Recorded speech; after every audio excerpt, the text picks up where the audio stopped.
This video is brought to you by TS4U IT Engineering Bootcamp. We have been using actually the ECS, AWS ECS for a while, and some of the application we have been using, but we are actually migrating the planning to use EKS and the ECS. It's a kind of similar to Jenkins, the GitLab CI.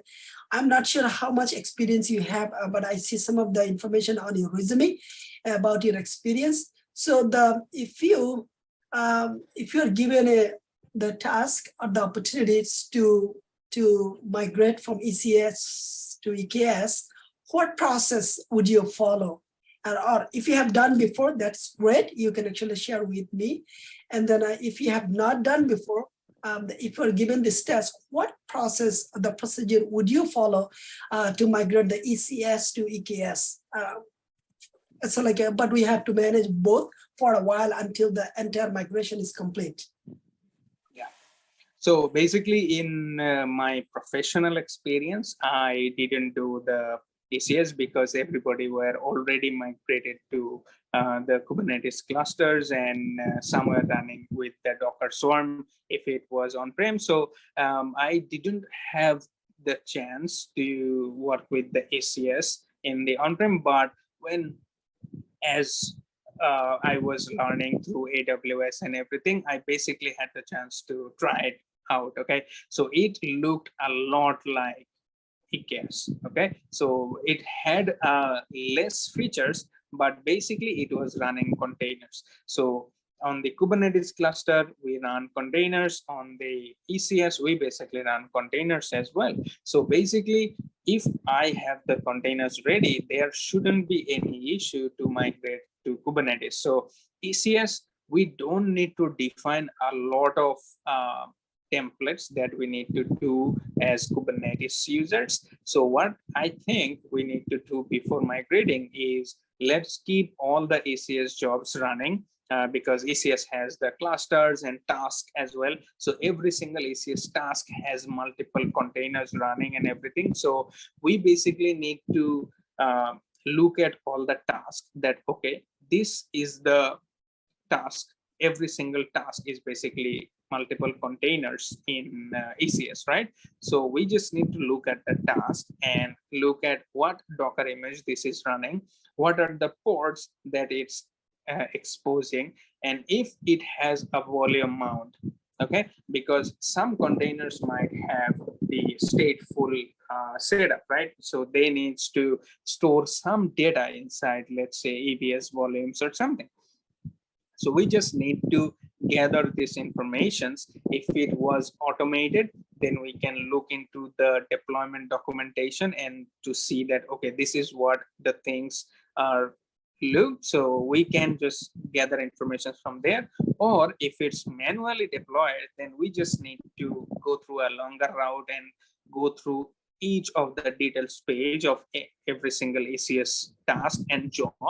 And then we just need to gather all the things and then create Kubernetes templates, let's say deployment templates, ingress templates, and then service templates. And if we need PVCs as stateful volumes, we basically need to create all of those. And then on a good day, we basically can deploy all the things inside our Kubernetes cluster and see if everything is good. And if everything is good, we can go to our DNS system and then route all the DNS traffic to our Kubernetes ingress or load balancer so that all the traffic now goes to the Kubernetes cluster. And then we can spin down the ECS clusters. And yeah, I think this should be okay. So so you follow the same approach, like everything is started with the development and the test, QA and the staging. Okay. Yep. So have you done? You have not, but this is the approach you will be doing, right? Yeah. This is the approach I would take if I had this job. That's it. Right. I think you have touched just a little bit. I have a quick follow-up questions about that. So what are some pros and cons between them? I think I can give a little bit clue because we did not have enough of the the solid Kubernetes based the DevOps engineer, because you're solely focusing on the ECS, and then everybody was trained, the team was trained on it. So we had one of the issues. What challenge you think your team will be facing, or how to overcome them?